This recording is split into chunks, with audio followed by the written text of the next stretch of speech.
এতদিনে হাঁসেরা খুবই কষ্ট করেছে, ওদের চলাফেরা খুবই সীমিতর ভিতরে ছিল। তার জন্য ওদের আমরা এখন খেলার মাঠ আর একটু শান্তির জন্য পুকুরের মতো হাউস তৈরি করে দিয়েছি। তাহলে চলুন বন্ধুরা দেখে নিই কীভাবে কী করেছি। প্রিয় দর্শক, আসসালামু আলাইকুম।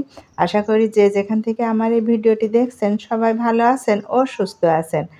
প্রথমেই দেখতেই পারছেন কিছু হাঁস বাইরেই ছিল, কারণ সব হাঁস আপনাদের ভাইয়া ঢুকাতে পারেনি ঘরে। এই জন্য ওরা সকাল থেকেই গোসল শুরু করে দিয়েছে। হাঁস যেহেতু এরা অবশ্য অল্প পানিতেই হয়ে যায়, যেহেতু আমার হাঁস বেশি, এই জন্য আমরা ছোটোখাটো একটি পুকুরের মতো হাউস তৈরি করে দিয়েছি। দুই পাশেই ওঠানামার ব্যবস্থা করে দিয়েছি। আর দেখতেই পারছেন বিশাল আকারে এদের খেলার মাঠ ইট দিয়ে গেঁথে তৈরি করে দিয়েছে। এখানে যে এরা কি শান্তি মতো হাঁটাচলা করছে তা না দেখলে বুঝতে পারবেন না, এই জন্য আপনাদের সাথে ভিডিওর মাধ্যমে শেয়ার করছি। এবার যারা ঘরে আটকা পড়ে আছে তাদের খুলে দিচ্ছি। এদের বয়স অনুযায়ী কিন্তু ওজনটা অনেক বেশি, আর এদের এই 20 দিনের পরে কি ওষুধ খাওয়াচ্ছি সেইটাই আপনাদের সাথে শেয়ার করব। আর প্রচণ্ড গরম পড়ছে, দুপুরে কি ওষুধ খাওয়াচ্ছি সেটাও শেয়ার করব। আশা করি সম্পূর্ণ ভিডিওটি না টেনে দেখবেন। আর যদি আপনাদের একটু উপকার হয়ে থাকে প্লিজ আমার চ্যানেলটি সাবস্ক্রাইব করে দিবেন। এদের 20 দিন বয়সের কিন্তু 1 কেজির উপরে 1 কেজি এদের ওজন। তার জন্য থ্যাবিন খাওয়াচ্ছি 3 দিন। যেহেতু থ্যাবিন খাওয়ালে পা খোঁড়া, পার বল পড়ে যাওয়া এই রোগ থেকে কিন্তু বাঁচায়। তার জন্য আমরা 3 দিন থ্যাবিন খাওয়াচ্ছি। আর দুপুরে প্রচণ্ড গরম, তার জন্য আমরা স্যালাইন খাওয়াচ্ছি। সেই স্যালাইন অবশ্য অন্য ভিডিওতে দেওয়া আছে, চাইলে দেখে নিতে পারেন। আশা করি আপনাদের উপকার হবে। তবু আমি স্যালাইনের নাম বলে দিচ্ছি রেনাসি। এই ওষুধ স্যালাইনটা আপনারা দুপুরবেলা খাওয়াবেন, কারণ এখন আবার বৃষ্টি বন্ধ হয়ে গেছে। নামে 2 দিন বৃষ্টি হয়েছিল, প্রচণ্ড গরম পড়ছে আর রোদ তো আছেই। দেখতেই পাচ্ছেন আমরা হাউজের পাশে বস্তা দিয়ে ইট চাটই দিয়ে ইট চাপা দিয়ে রেখেছি একটু ছায়ার জন্য, যেন এরা অবশ্য একটু এদিক ওইদিক যায়, ঘরের ভিতরে যায়। আর আমার সেই 10টা হাঁসের গলিতে যায়, যেয়ে কিন্তু এরা জিরায়। তারপরেও আমরা ওইটা ব্যবস্থা করে দিয়েছি গোসল করে, যেন ওর নিচে দাঁড়িয়ে একটু ফ্রেশ হতে পারে। যাই হোক, আমার এই হাঁসের খেলার মাঠটা আপনাদের কাছে কেমন লেগেছে আর ছোট্ট পুকুরের মতো হাউসটা কেমন লেগেছে অবশ্যই কমেন্ট করে জানাতে পারেন যে আপনাদের কেমন লেগেছে।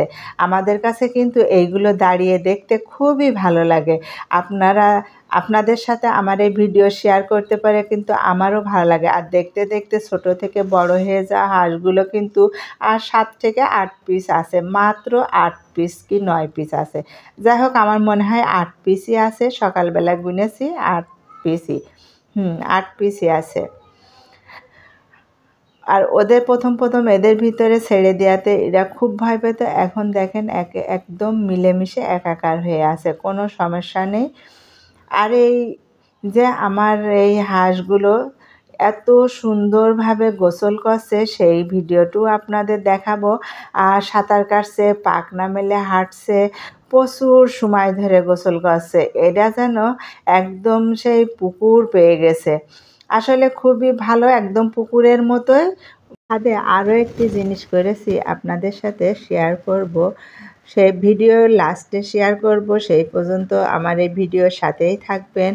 আর খুবই মজার ব্যাপার যে হাঁসগুলো যখন খায় তখন কিন্তু ভিডিও করতে বা ছবি তুলতে আমার এত ভালো লাগে যে ওরা যখন খায় বা গোসল করে সে দেখার মতো একটি সিন। আসলে এইগুলো লাখ টাকা দিলেও সবাই দেখতে পায় না, এগুলো আসলে গ্রাম অঞ্চলে গেলেই দেখা যায়। শহরের উপরে ছাদের উপরে যে এত সুন্দর হাঁস মুরগি পোষা যায়, তাহলে না যদি আমি পারতাম তাহলে আমি বুঝতেই পারতাম না যে এত সুন্দর দৃশ্য শুধু গ্রামেই দেখা যায় না বন্ধুরা, শহরের উপরেও এগুলো করা যায়। যাদের আমার মতো জায়গা নেই ছাদের উপরে, আমার এই ভিডিও দেখে আপনারাও ছাদের উপরে এইভাবে অল্প অল্প করে পোষা শুরু করতে পারেন। এই ভিডিওটি আপনাদের কাছে কেমন লেগেছে অবশ্যই কমেন্ট বক্সে জানাতে পারেন। আর আমার তো এইগুলি আপনাদের সাথে শেয়ার করতে পেরে খুবই ভালো লাগে। হাঁসটা গোসল করছে, দেখেন বড় হাঁসটা কত সুন্দরভাবে আর সাঁতরাইলো, তো আপনাদের দেখালামই। মনে হচ্ছে একদমই পুকুরি গোসল করছে। আমার কিন্তু এই ছোট্ট ছোট্ট ভালো লাগার জিনিসগুলো আপনাদের সাথে শেয়ার করতে পেরে আমার কাছে কিন্তু খুব ভালো লাগে। আর এই নতুন নতুন জিনিসগুলো আপনাদের সাথে দেখাতে পেরে কিন্তু আমারও অনেক অনেক প্রশান্তি লাগে যে আমার মতো হাউসওয়াইফরা যারা আছে তারা এত বড় করে না হোক ছোট্ট করে এইগুলো করে শুরু করতে পারেন। দেখবেন অল্প অল্পকে শুরু করতে করতে আমার মতো অনেক বেশি পোষার আগ্রহ জাগবে। তখন কিন্তু মাসিক একটা অ্যামাউন্ট পেয়ে যাবেন, হাত খরচের টাকা আর হাজব্যান্ডের কাছে চাওয়া লাগবে না। নিজের ইচ্ছা মতো জিনিস কিনতে পারবেন, প্রয়োজনীয় জিনিস। হাঁসগুলো দেখে আপনাদের কাছে কেমন লাগছে?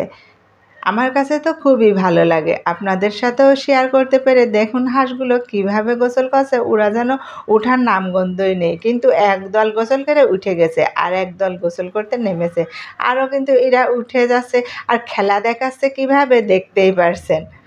পানি পেয়ে যেন ওরা স্বর্গের সুখ খুঁজে পেয়েছে। ওদের খেলা দেখতে দেখতে আমার যে কখন ভিডিওটি বড় হয়ে যাচ্ছে তা আমি বুঝতেই পারিনি। যাই হোক, ওদের খেলা দেখতে দেখতে আপনাদের আবার একটু দেখিয়ে দিই যে ওদের উঠানামার জায়গা দুই পাশেই করেছি। বিশাল আকারে হাউসটি বানিয়েছি। অবশ্যই কিন্তু আপনাদের ভালো লাগলে চ্যানেলটি সাবস্ক্রাইব করে রাখবেন নতুন নতুন এই ধরনের ভিডিও পেতে। আর পাশে থাকার বেল বাটনটি অবশ্যই অন করে রাখবেন, তাহলে কিন্তু ভিডিও ছাড়া মাত্রই আপনাদের কাছে পৌঁছিয়ে যাবে। আর এই যে চোখের একটি শান্তি, সবাই কিন্তু শহরের বাসায় এইভাবে পুষতে চান না। যারা পুষতে আগ্রহী আমার এই ভিডিওটি দেখে অল্প অল্প করে পুষতে পারেন। যাই হোক, আজ এই পর্যন্তই এইগুলো দেখালাম।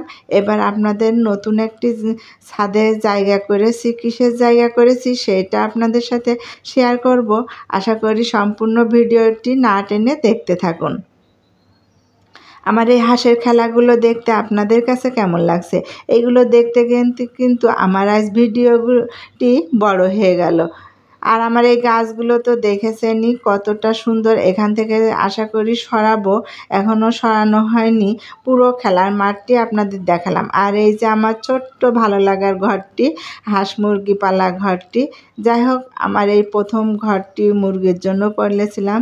সেই ভিডিও থেকে অনেক সাপোর্ট পেয়েছি। আপনাদের সাপোর্ট পেয়ে আমি আরও ভিডিও নতুন নতুন বানানোর উৎসাহ পেয়েছি। আর যারা ইতিমধ্যে আমার চ্যানেলটি সাবস্ক্রাইব করেছেন তাদের তো অসংখ্য অসংখ্য ধন্যবাদ। আর যারা এখনও সাবস্ক্রাইব করেননি তাদেরকে আমার চ্যানেলটি সাবস্ক্রাইব করার অনুরোধ রইল। আর এই যে দেখানো শুরু করে দিয়েছি অলরেডি। ছাদে সবজি লাগানোর বেড করে নিয়েছি। প্রথমে বালি, তারপরে মোটা পলিথিন, তারপরে ঢালাই দিয়ে দিয়েছে, দেখতেই পারছেন। সুন্দরভাবে সবজি লাগানোর বেড করে নিয়েছি। এখানে শাক সবজি প্রচুর লাগিয়ে খাওয়া যাবে। এর দুই পাশেই বড় সড়ো বেড বানিয়ে দিয়েছে আমার। বেডের সাইডে ছোট্ট ছোট্ট ছিদ্র করে দিয়েছে যেন পানিগুলো সরে যায়। যাই হোক, এই সবজির বেডগুলো কেমন লেগেছে তাও কমেন্ট করে জানাতে পারেন। আশা করি আপনাদের এই আইডিয়াটা খুবই ভালো লেগেছে। আর যাদের এই আইডিয়াটা জানা ছিল না তারা এইভাবে বেডটা তৈরি করে নিতে পারেন। আজ এই পর্যন্ত। সবাই ভালো থাকবেন, সুস্থ থাকবেন। বিদায় নেওয়ার আগে নতুন আরও একটি ভিডিও আপনাদের সাথে শেয়ার করছি। দেখতেই পারছেন আমার বড় হাঁসের দলগুলো কতটা সুন্দর ছিল, তাই না? এইগুলো দেখলে চোখটা জুড়িয়ে যায়। আসলে সবাই বিক্রি হয়ে গেছে, 8-9 পিস আছে, তা তো আপনাদের সাথে শেয়ার করলামই। তবে সবার কাছ থেকে বিদায় নিচ্ছি। অন্য কোনো ভিডিও নিয়ে আবারও শেয়ার করতে চলে আসব। সবাই ভালো থাকবেন। আল্লাহ হাফেজ।